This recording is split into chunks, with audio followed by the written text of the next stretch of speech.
Welcome to another edition of the GM Shuffle with Michael Lombardi, presented by DraftKings and VSiN. I'm your host, Femi Abebefe. Michael, the calendar has flipped to the month of November, and it's starting to get good in the NFL. We're going to find out who's real and who's a fraud.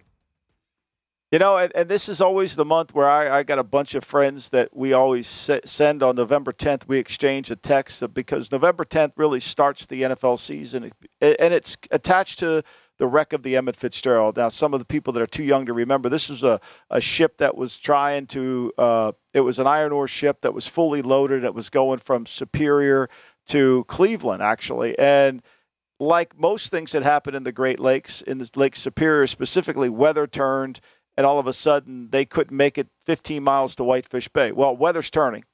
And is your team ready to make it to Whitefish Bay? Are you good enough to get through the weather? Are you good enough to handle the elements? Are you going to keep practicing? Can you handle the choppy waters? So even though it's kind of a turn in time, it's kind of significant on what lies ahead for all these NFL teams. And I think ultimately we will see, because now the teams that keep practicing, keep working on their fundamentals and their techniques are going to be the teams that improve at the end of the year, not the teams that kind of fade away. Bill Parcells, the great head coach, always said that you don't really find out about your team until around Thanksgiving, and that's coming up just a few weeks away. So I think that we're going to really start to learn which teams are the ones that are the actual contenders and which are the pretenders. But as always, make sure to subscribe, rate, and review wherever you get your podcasts. Our producer, Stephen Bond, back with us on the ones and twos. As always, you can follow Michael on Twitter at MLombardiNFL. You can follow me at Femi Abebefe. And Michael, let's get into it, because some teams are trying to get better this week with the trade deadline. It came and went. Tuesday was the deadline for teams to make deals in the National Football League, and the biggest one was with Bradley Chubb, the Broncos pass rusher, going over to the Miami Dolphins. It also followed with an extension for Chubb that he just signed 5 years, $119 million, $63.2 million in guaranteed money. What was your reaction seeing Chubb now going to the Dolphins in an area where they needed a little bit of help there with their pass rush? So let's put the timeline in perspective, right? So last week we knew that Denver had a one on the table for Chubb. And why is the one significant? Well, let's back up. So we know Denver was never going to sign Chubb to a long-term contract. They didn't really value where he's going to be as a player. They had other guys that could fill his role. Still a good player. I'm not minimizing that. Mm-hmm. But for a guy that's been hurt quite a bit in his career, they weren't going to invest all this money because they didn't have all that money. I mean, they got to be really careful with their resources. So they know they're not signing him. So that means the best they're going to get out of him is a compensatory third. So basically what they said to teams were, unless you give us a 2 or better, we're not trading. We'll hang on to him. We'll just get the compensatory 3. Miami comes in and offers the 1. Okay, now they got the 1 in their hand. They tell Miami, you can work out a deal. The Miami and the agent work out the frameworks of a deal. They kind of come to a consensus on, remember, all deals are about guaranteed money and about average per year in the first 3 years. Not the total sum that goes on Pro Football Talk. The average of the first 3 years. That's really what matters when you're doing these deals. The sum of the deal is what the agents promote, okay? Mm-hmm. The 3 years is what actually is really what matters. So guaranteed money and the 3 years. Once they agreed on that, then the trade went through. Had they not been able to agree on that, I'm not sure Miami would have given away their 1. But Miami got that deal done. Now, Miami had really no leverage. They were going to say yes pretty much to anything. They did. And so the deal goes through. And so what this is symbolic of, this trade here is symbolic of why there were 10 trades. Because when teams are willing to overpay for the compensatory value, i.e., you give me a 2 and I'm really only going to get a 3 for this guy. I get a 2 today, the 3 2 years from now doesn't mean as much. I'll take that deal. And I think that's really, when you break down all these deals, that's exactly. Rokon goes for a 2 from Baltimore, mm-hmm. right? They were never going to sign him. They couldn't get him signed to an extension with the Bears. So now he's Baltimore's problem, and they get a 2 as opposed to waiting on a compensatory 3. You mentioned the Broncos not really wanting to pay Bradley Chubb. They paid Randy Gregory this past March in free agency, and also Baron Browning, one of their young linebackers on the edge there, has really kind of emerged as a promising player. So there really wasn't any room for Bradley Chubb to get the money that he wanted in Denver. But now that he's in Miami, does this elevate the Dolphins into Super Bowl contender status for you? It's funny. So I've really enjoyed kind of going through what I have done lately on my power rankings is break down these teams into 19 categories, right? And so 2 of the categories are basically my subjective rating of the quarterbacks and the coaches and the coaching staff's entirety. And then the other 17 are what I think are what matters towards winning, right? And so if you grade in the top 7, you get a green code. If you're between 8 and 13, you get a yellow code. If you're 24 to 32, you get a red. Kind of, I'm really creative with my ideas here. I mean, Springsteen better watch out. Yeah. So anyway, so when you go through Miami's team, right, and you look at where they are as a total team in those categories, and I love how my timeline after Tua plays a good game, I get all the Tua lovers coming back. Nobody sent me anything after he almost threw 5 interceptions last week, but that's beside the point. But anyway, so when you go through Miami, they're not strong. Other than a category that basically accumulates your opponent's percentage of win, how many turnovers, all those things that go into what is called kind of luck. They're at 6th in the league in that category. They're not in any of the top categories. They're not. Where they're really weak is points per play defensively, and defensive sack per play. And this kind of helps in that area, or you think will help in that area. But I'm not sure it will. I think their secondary hasn't played to the level that they needed to play to, and their rush, I don't think Chubb is an elite, get the ball out quick rusher. I think he's a good rusher. I think he's a lot like, and I don't think he's as good as, but I think he's similar to Mario Williams, where there's not going to be instant pressure. Randy Gregory gives you instant pressure. He wins with speed and quickness, right? This kid that they just traded for, Jacob Martin, who went to the Jets this year, didn't play well for the Jets, but he has played well in his career. He gives that kind of instant pressure. Speed to power, speed to inside, those. I think it helps Miami. I think they went all their chips in, but they've got to get better in a lot of these categories that determine winning. I mean, scoring that many points against the Lions, great. Pat yourself on the back. Proud of Tua. Call him the best player in the league. We'll see where this goes. I thought this was an interesting note, though, Michael, from Albert Breer. He said the Dolphins, they got 3 first-round picks back in the deal for what the 49ers, what they ended up going up to get Trey Lance. And all 3 of them, the Dolphins ended up trading them. And in those picks, they were able to get Jalen Waddle, Tyreek Hill, and now Bradley Chubb. So they're paid a pretty penny to get all of those guys. But those are guys that are proven commodities. I mean, this and they're capped. They're going to be strapped. Now, here's the reason they can do it is because Tua's contract is cheap. So this is year 3 of Tua? Yep. Right? All right, so they got another year on this cheap deal before they have to. So, the owner has made it very clear he wants to win. He's in his 80s. He wants to win immediately. So they just put all their chips in the middle of the table.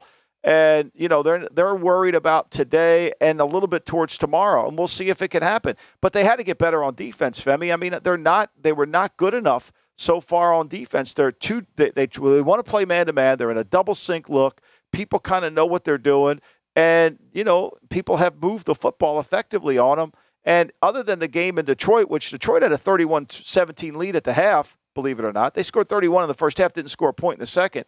I mean, people have moved the ball on them all day. It's just, they've had some I mean, Pittsburgh's they're throwing the ball towards the end zone to win the game.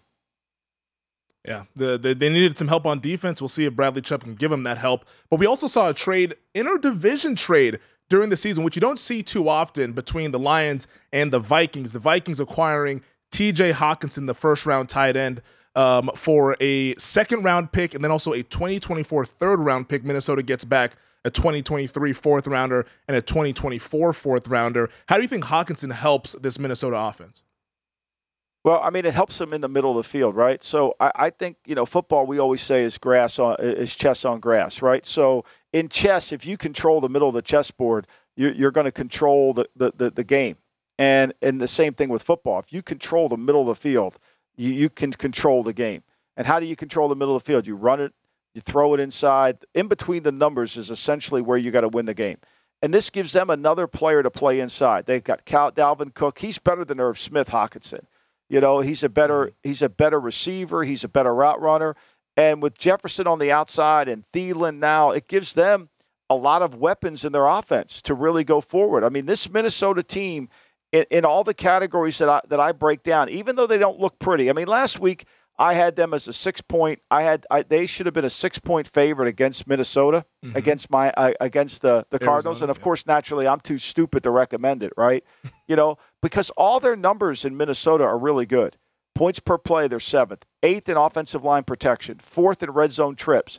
5th in fourth quarter offense. I mean, the only category that they're not very good in is 23rd. And this is probably why for us as bettors and teams that handicap them, is they're 23rd in punts per play. We see a lot of punts with them. We see that horrible game they had in Miami where they ended up winning even though they only had about 2 or 3 drives in the game. But they're really good. But they are good. And I think this makes them a better offense. And if they continue to play complementary situational football like they're doing, I think they got a hell of a chance. They're certainly winning a lot of close games, something that they couldn't do last year under the previous regime. Staying in the North, Michael, the Chicago Bears, they got a target from my guy Justin Fields, trading a second-round pick for Pittsburgh Steelers wide receiver Chase Claypool. I knew you'd get a chuckle out of that one there. But what do you make of Claypool now going over to the Windy City to be paired up with JF1? Well, I think to me, I like the move because if you got Justin Fields, you need big receivers. You need big because he's not accurate, right? So you need guys with big catch radiuses who can go get the football. And I think this gives them that. It's why A.J. Brown is so good for the Eagles offense, because Hurts is not always going to be precise like he was last week with his throws. And if you got a guy who can win all the jump ball situations and then he's really good with it after the catch, that gives you a chance. I'm surprised they did this partly because I felt like, look, they're so bad in the offensive line. They need to get better in the defensive line. I thought they would save their resources for that. But they need receivers too. Mm-hmm. So it gives them a chance to do that. I mean, trading Roquan Smith. I know Roquan leads the league in tackles. I felt like Roquan is too heavy. I don't think he's as fast or as explosive as he once was. I think when he gets to Baltimore, if he loses some weight and gets back to where he was a year ago, and a lot of this is probably contract related, I think that certainly will help Baltimore as well. But remember, they did this deal for Roquan because they weren't going to sign him. Yeah. Now they get 2 more years out of Claypool, and it cost them a 2, and they have extra. So, we'll see. But I think it does fit where they're going off. They're going to be a 6-back offense. I think that's clear now. They've gone through this year. They've had 8 games. They know what they are offensively. It's going to be a 6-back. We're going to run it with the quarterback. We're going to limit how many times he's got to throw it, and we'll see if we can win some games. Do you think Baltimore gives Roquan an extension now, or do they wait for the offseason? I think they wait and see what it costs them for Lamar. I don't know how you can sign Roquan until you know what you're paying for Lamar. Lamar's kind of the straw that stirs the drink, right? So, it's like you can't buy the buffet table, the piece till you know what the dining room table is going to look like, right? You don't want to spend more on the holding piece than you want to do on the dining room table, right? So you got to put things. What's it going to cost us here? And then once you figure that out, or you're within $1 million, or you kind of have it on your cap over 3 years, then you can make a decision: do we sign this player or do we not? And then what does he really want? Why was the holdup? Why couldn't Chicago sign him? I think Baltimore will be like, well, they'll follow the Carpenter's rule. They'll measure twice, cut once. The last trade I want to get to you with, Michael, here is the Falcons trading suspended wide receiver Calvin Ridley to the Jacksonville Jaguars. This is in exchange for a 2023 fifth-round pick and potentially a 2024 second-rounder. I believe that's one that's kind of based on how many snaps or whatever happens with his incentives there. But what do you make of Ridley going over to Duval County now as the Jags try to shore up what has been a weakness for this team? And I think that's a lack of having a wide receiver one. Well, I do, and I think this is obviously a long-term play, right? So I think it's a smart play by Trent Baalke because he gets a number one receiver. Remember, when Ridley was healthy 2 years ago, not last year where he had the depression and then, of course, he got suspended for gambling. He was really a number one receiver. He was outstanding. I know he had Julio, but Julio hasn't been Julio for years. Yeah. So I think that's the case. Ridley really is good. So it gives them a legitimate number one. Christian Kirk, even though they paid him like a 1, is not a 1. So now they're moving towards that Buffalo model a little bit, where they've got, if they can get the quarterback to be consistent, they've got a chance to really be a good offense when they get this guy back next year. So would you rather have Ridley for 2 years at a really cheap deal? I think he's going to make $11 million. His contract gets told, right? So it isn't that his contract doesn't disappear for 22 when he goes to 23. His 22 contract gets told to 23, and then his 23 contract becomes 24. So they get 2 years of a cheap contract out of him. I think it's a smart play. It's kind of a futuristic. It doesn't help him today, but it certainly helps them for the future. One might say it's a futures bet on Calvin Ridley. There was an NFL record 12 players traded, most on deadline day in the last 30 years. It was an unprecedented day Tuesday, but it was a lot of fun in the National Football League. But Michael, before we take our break here, sad news in the NFL with the former San Francisco 49ers executive, was the GM there as well, John McVeigh, passing away on Tuesday. I know you had some crossover with McVeigh there. He was a part of 5 Super Bowl championship teams with the 49ers. And it's a sad day there. Obviously, we send our condolences out to the McVeigh family, and it's someone that you knew very well. Yeah, I mean, look, I've been very fortunate to be in, my journey in the NFL started when I was able to, when I got my first job. Tony Brisano hired me as an area scout, and part of that job was I was able to then, I had to go and take care of all the pro boards, right? So at John McVeigh's office at 711 Nevada Street, I can still see it.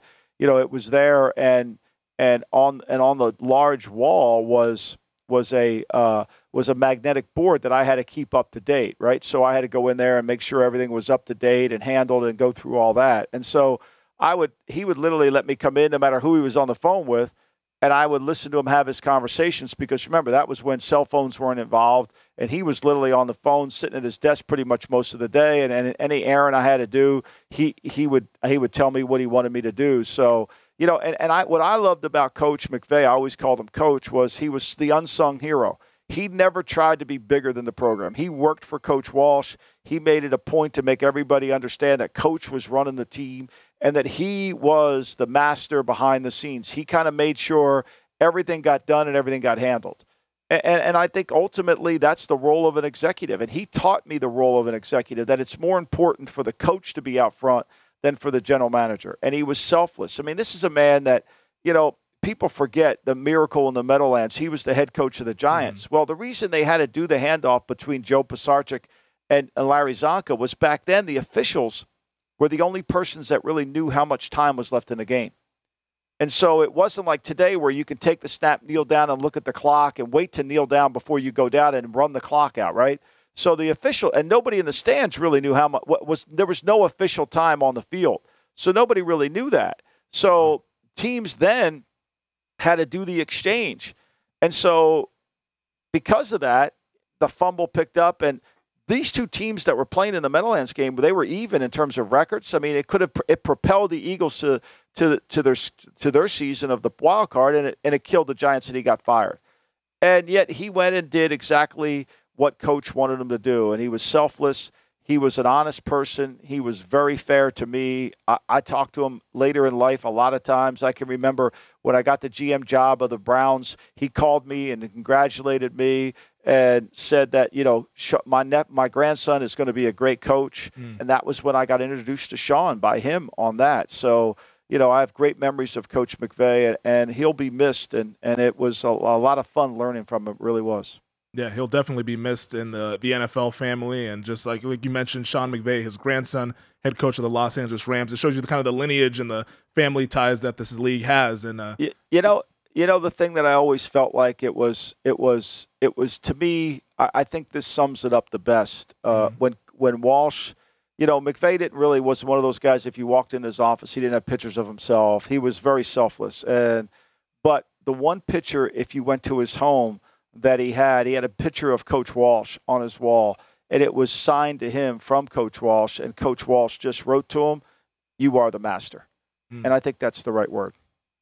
That's an awesome point to end it on there. Our condolences once again to the entire McVay family, as John McVay passing away at the age of 91. We'll take a quick break, and we'll be back on the other side. It's the GM Shuffle.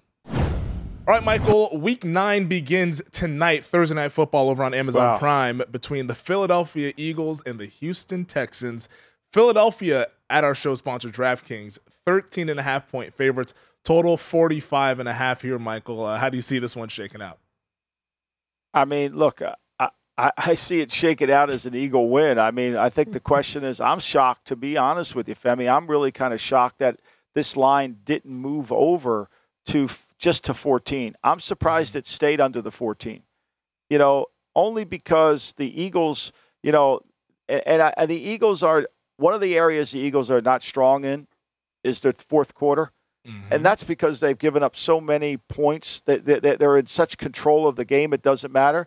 My line for this game was 16.6, right? Ooh. And so think about that. As I talk about these teams, right? So if I talk about these teams and I break them down, as I talked about green, yellow, and red, right? So if you're in the top 7 in so many categories, you get a green. 8 to 13, you get 8 to 12, you get a red, a yellow, and then the 24 to 32, you get a red.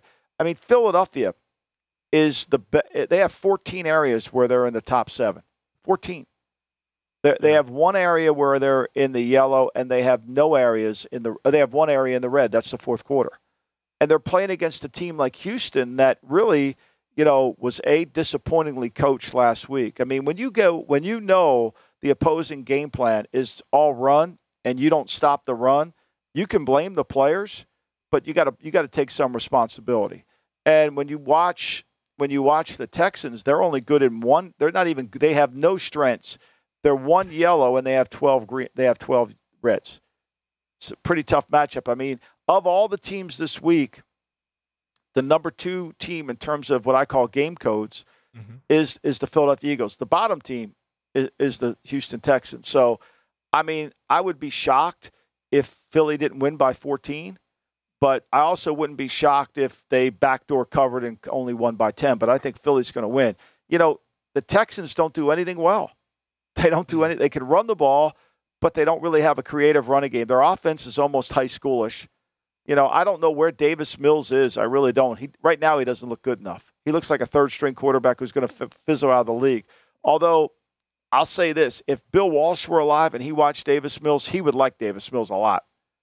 Like, I think there's the difference, right? There's, he could see it. Like, Davis Mills isn't Rich Gannon, but Davis Mills has got something to him in his foot quickness and his movement. Yeah. His decision-making isn't great, but I don't think it's the right offense. And defensively, I mean, look, the defense is just – when you give up 300 yards to a guy you know is getting the ball, what can I tell you? It'll be what are you playing? Who are you playing? What are you doing? Well, I mean, you're the gambling expert on this show. What are you playing? The expert. We use that term loosely, but I played Houston, Michael. I took the 14. When it flashed at 14 a couple days ago, and I went ahead and bet it. I don't feel confident about it. I'm probably going to hate it midway through the second quarter, but out of principle, I had to take it. You're giving me 2 touchdowns on a short week with the home team, and I get everything that you're saying, and that's why we have the line the way it is here with 2 touchdowns near, but I just had to play it because with the second half Eagles, like you mentioned, their fourth quarter deficiencies in terms of scoring, the back door is going to be wide open. There's going to be plenty of opportunities for Houston to go ahead and come inside that back door. And I think that Philly, just knowing that they'll have the game in hand in the second half, I don't think they're going to care about winning by a big margin in this game. So I think it'll be self-preservation from the Eagles. You think they'll have the World Series game on it? You think they'll have the World Series game on for the fans that go there? They're going to have it in the concourse. That's what they said. They'll have the TVs in the concourse will have the World Series game on. So maybe some of the Texans fans, they turn away when they're down by 17 at halftime and they go to the concourse to watch their Houston Astros. But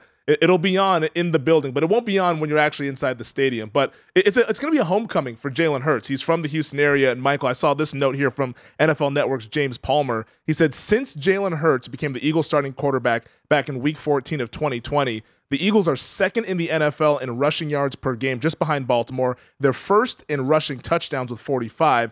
And over that same time frame, the Texans are last in rushing yards per game allowed and last with the 43 rushing touchdowns allowed. So like you said, it's probably a mismatch in the trenches, and the Philly will probably run all over them. But hopefully in running all over them, they run the clock out as well. I think, too, this is a game about, and I've always been critical of the Eagles not allowing their head coach to be the head coach, right? Mm-hmm. And as I've gone through this year, I think, to me, I've been wrong in that context, in the sense that the Eagles organizationally has lifted their head coach, because I think what the Eagles have figured out is there's not really a strategist available to them. There's this idea that we can hire a coach who's a strategist who gets it is really hard. And so this is a game. So they strategize. I mean, the Eagles, what that number tells you, I've worked for Jeff Lurie. He wants to throw the ball. Nothing gives him more pleasure than throwing the football. But what they've strategized is how to develop an offense that fits their quarterback. And then they strategize how to fix their defense. Because remember, last year they weren't playing very good defense. They were too soft, and they've attacked and they've done. So they've done a really good job of strategizing and building their team and then implementing that on Sundays. Whereas Houston is what I call a scheme coach, right? Lovey's going to run his scheme. Doesn't really matter what the opponents do. There's 4 kind of coaches, Femi, you can hire, right? Mm-hmm. We're going to see this going forward. There's the schemer, right? That's the guy that has the offense or the defense that comes in and runs the scheme. Lou Holtz used to say, that's a schemer. Schemer. You're a schemer. He used to kill coaches all the time. You're a schemer. You're not a coach. So they come in and run their scheme. And if you're attached to Sean McVay, you become even a valued schemer. Zach Taylor's a schemer. Matt LaFleur's a schemer. Then there's the kind of coach that is the basically the overseer, right? He kind of oversees everything. That's Ron Rivera. He hires a defense coordinator, lets him do it. Hires an offense coordinator, lets him do it. Special teams, kind of oversees and manages the team, but really doesn't interject into what the game should be, right? Doesn't walk into the defense and say, I want to do this, this, and this, and this week I want to do this, this, and this, right? And then there's the recruiter, which is really only related to college, the Mario Cristobal's, who can recruit their ass off, but really once the game starts, Ed Orgeron, once the game starts, they really are just watching like you and me, right? And then there's the strategist, and we're a league that has very few strategists.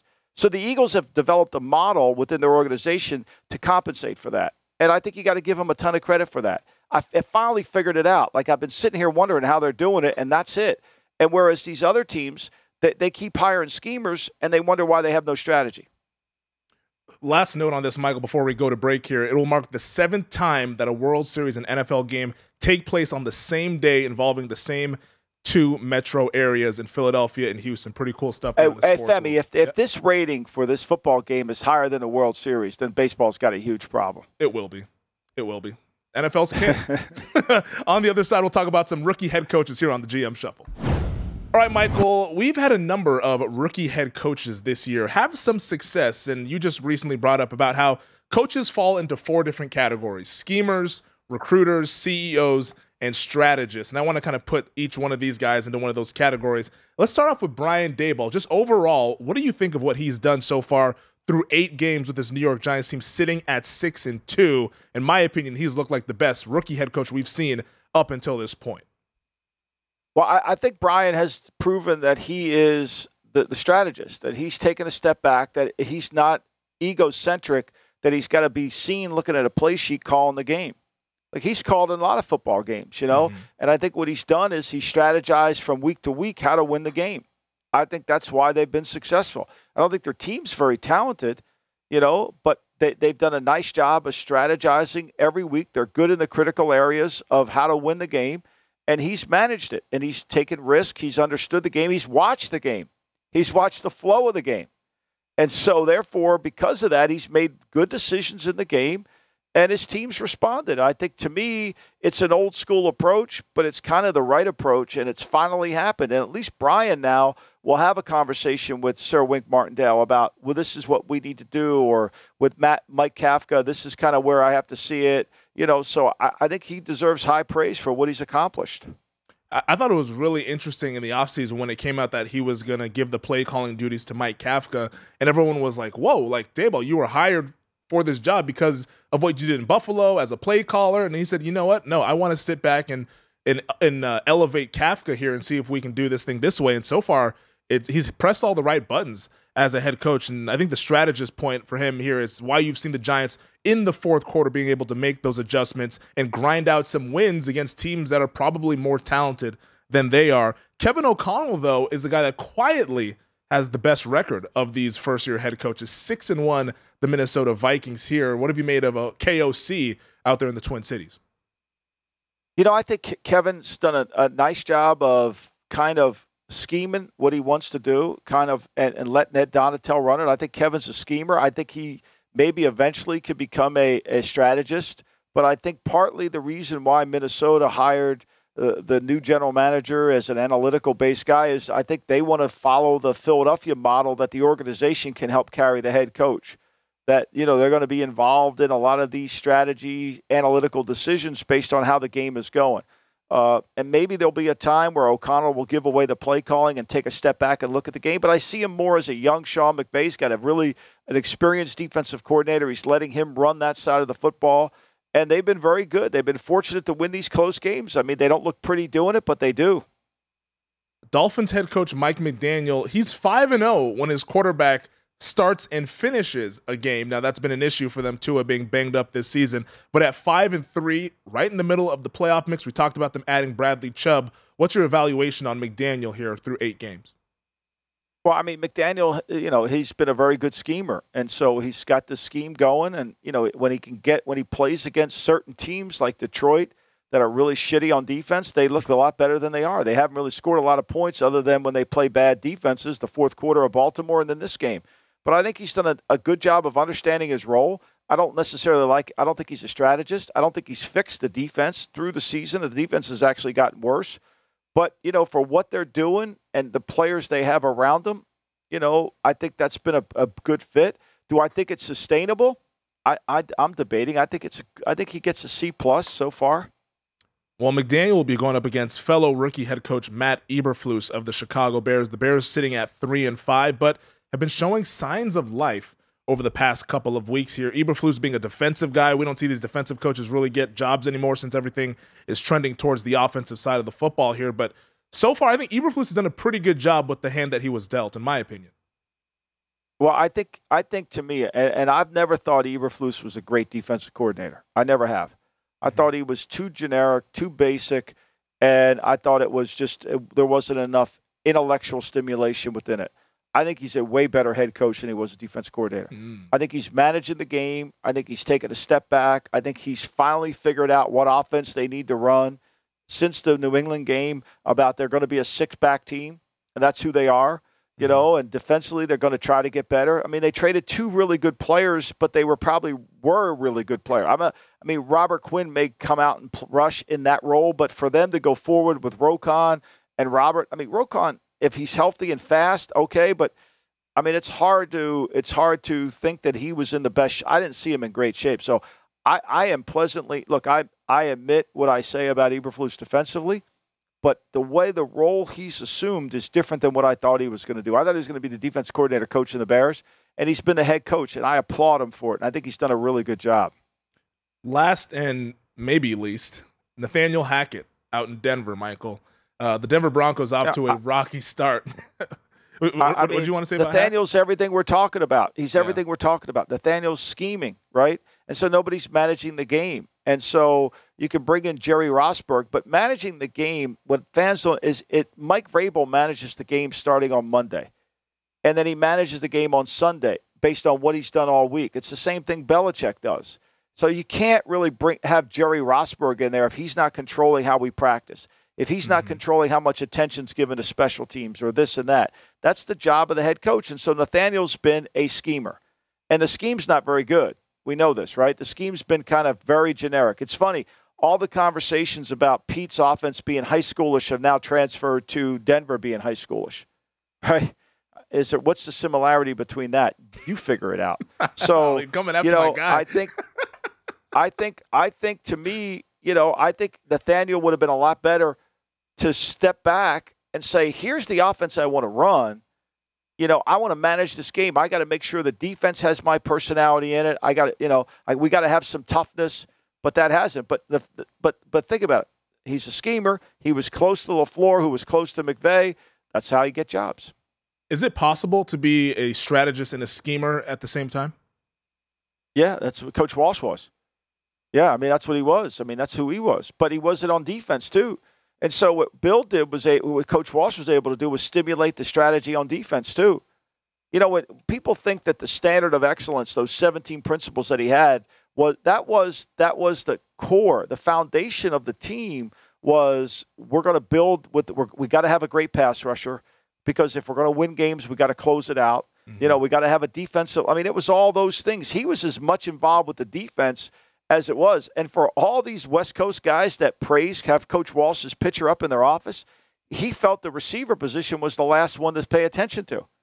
He thought that was the last one. And so, yeah, I think he was. I think there was Tom Landry ran everything. Tom Landry was a schemer on. And remember, he was a defense coordinator with the Giants. He called all the plays with the Cowboys.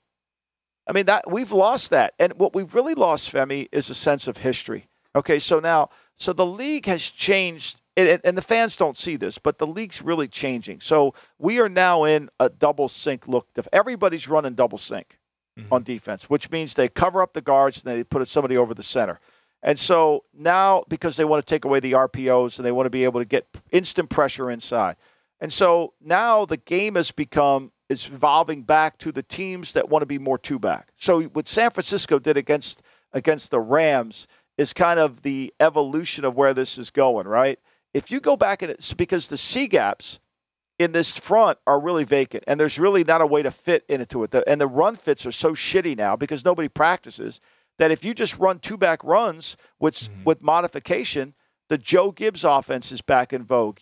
Al Davis's old school offense, the 60s, where we're going to run power runs and we're going to throw it deep because they're not giving corners help anymore. And if you have vertical outside speed, you can make explosive plays and run the ball. And I think if you don't have a sense of history, this is where Walsh had everybody beat. You know, as I write about in my new book, he would sit on that airplane, he would sit on that bus, drawing Clark Shaughnessy plays. If you don't have a sense of history to understand the schemes, the adaptation of the schemes, how the schemes died, how they come back, you can't modify your game plan. It's what happens with LaFleur. It happens with Zach Taylor. They know one way of doing it, right? They make grilled cheese this way. They're not changing how they make grilled cheese, right? They don't remember how grilled cheese was made another way. And so they just keep doing it. I think the NFL being cyclical is one of the coolest things about this sport, is that everything kind of comes back full circle from way back when. But, Michael, let's take our final break. On the other side, we'll get to Sunday slate for week number 9. All right, Michael, let's get to Sunday slate here for week 9. And we'll start off in the AFC East, where the Buffalo Bills are 12-point favorites against the New York Jets on the road. Their total sitting at 47. Is this just a Bills massacre here, or do you think the Jets can keep this one close? Well, I mean, a lot of it's going to come down to what the Jets decide to do with their quarterback. Do they let him participate? You know, I mean, their matchups don't favor them at all. I mean, their quarterback is really not playing very well. I mean, so they got to be careful with what they do with him. And, you know, when you look at this, I mean, Buffalo is strong. I talked about Philly being strong in 14 areas. Buffalo is strong in 15. I mean, Buffalo is by far the strongest team. The only area that they have a slight deficiency in is the fourth quarter. They're 20th in the fourth quarter. That's it. Everything else, they're really good. And so, you know, when you break down this team, this Jet team, they have to win with defense. They have to win with controlling the ball, and they've got to run it. And Sean McDermott's smart enough to know that that's going to be the game plan. He just watched Zach Wilson turn it over. So he's going to see a lot of screens. He's going to see a lot of easy throws and a lot of run. And the Jets' offensive line isn't good enough to really do that. So unless the Jets create turnovers, which, you know, the Jets' third down defense is 23rd in the league. They're not exactly like, you know, they're really good in red zone defense. They're 8th, but they're not really good at being able to create the turnovers that you need. So it's going to be a hard game. I had this game as, let me see here, Buffalo, Jets. I had this as a 10.5 game. So, you know, if I have to play anybody, I'm taking the Jets. Whew, man, Godspeed. Taking the Jets in this game. Yeah, that's right.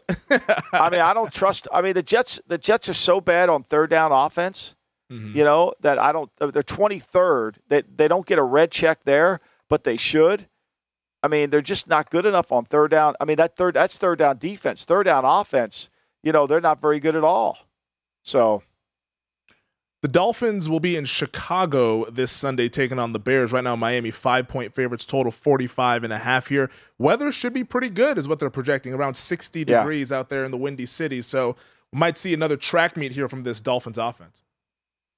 Well, I mean, we say that, but they've had one game where it's been a track meet in a quarter. It's been only against Detroit. Now, you know, we know Chicago's not a great team defensively, but one thing about when you play Miami, and you're a zone concept defensive coordinator like they are in Chicago, you know you got to play zone, right? You know you're going to have to play it, and you're going to have to make sure you limit the explosive plays. I mean, you got to encourage Miami to run the ball. You got to take away you got to say, okay, we're going to play 2. We're going to pack the inside of the field, and we're going to make them have to run the ball and see if they'll be willing to run it. And I don't know. That's the hard part. I have this as a 5.06 game on my power ranking.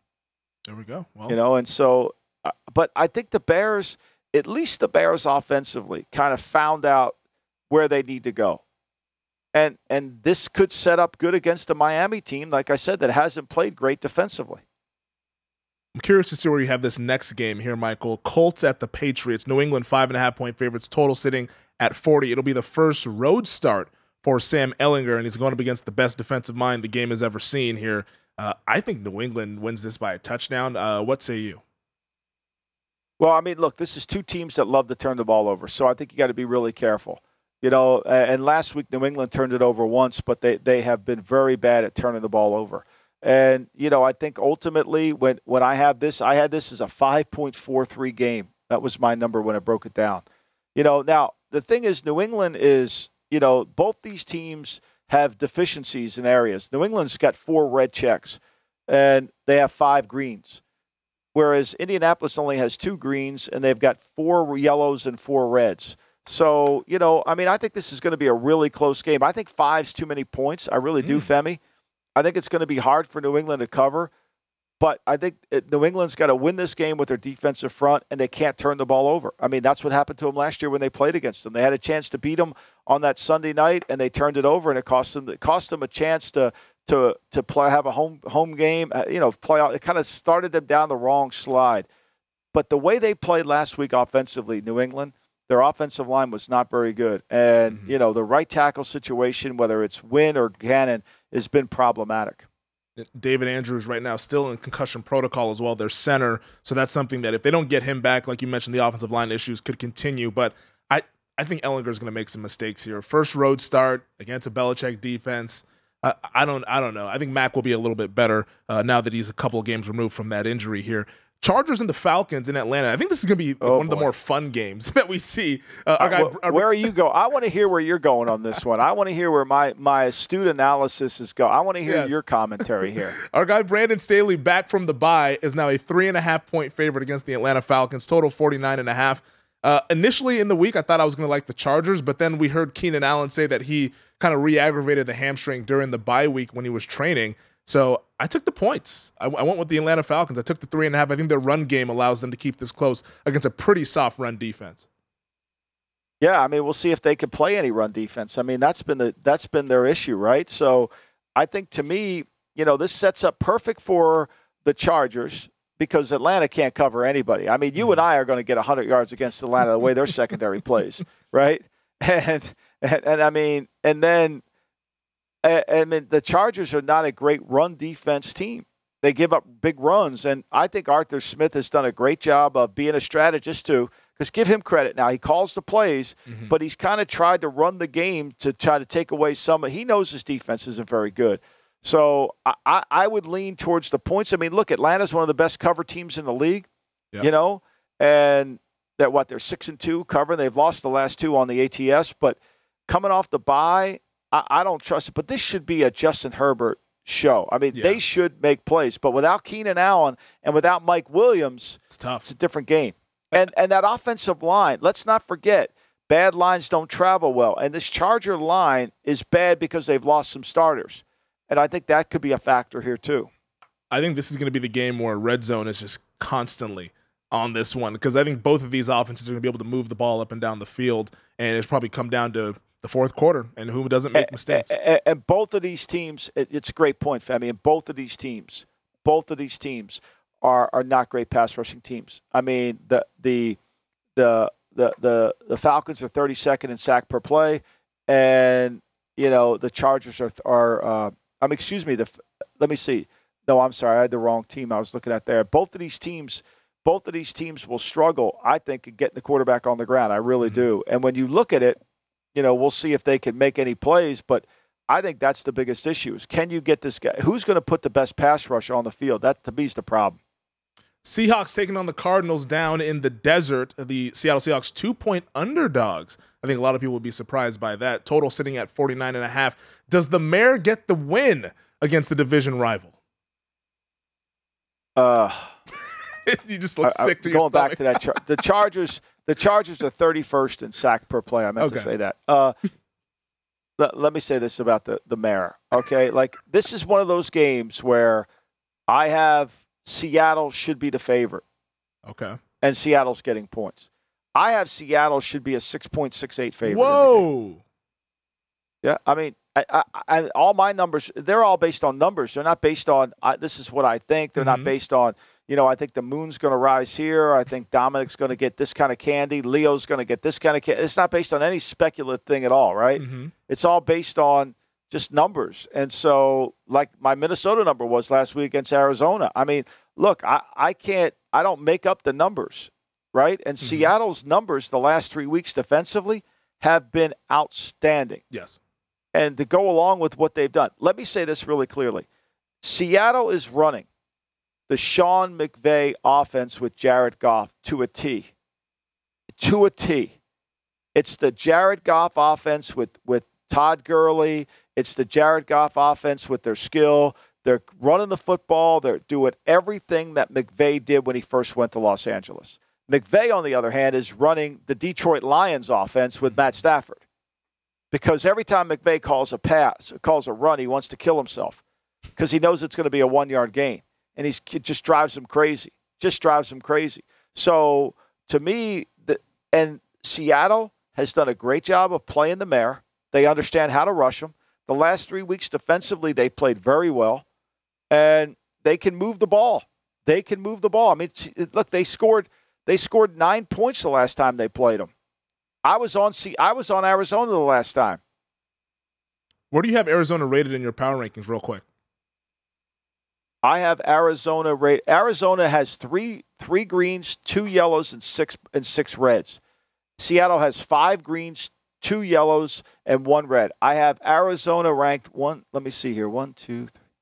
Yeah, 6 points. Up here. 6 points is that's a lot. But I mean, it doesn't make sense, right? Yeah. I mean, and if the bet and the difference between my numbers and Circa or DraftKings, any of those is they have to balance it based on where they think the betting's going to come in. I don't. I power rank. I have Seattle ranked 1, 2, 3, 4. I have Seattle as the 9th best, and I have Arizona. Okay. I have Arizona way down there. I mean, I have Arizona. I'd imagine. This is, again, numbers based. Arizona is like 24th, behind Washington. Okay, well, we'll see what the Mayor can do. An outlier of my power rankings, because they're so bad statistically, is Tennessee. I think that's a lot of people's power rankings. That's why they keep covering games and surprising everybody. Yeah. Tom Brady and the Buccaneers are hosting the LA Rams. 3-point favorites. The Bucs are a total 42.5 here in a rematch of last year's NFC divisional game. I mean, this might be bet the over on how many passes are called in this game, because these are the 2 worst running teams in all of football. I mean, neither team can run the ball. Now Tampa has been prone to giving up. Tampa's not playing worth a darn. I mean, Carolina whooped them.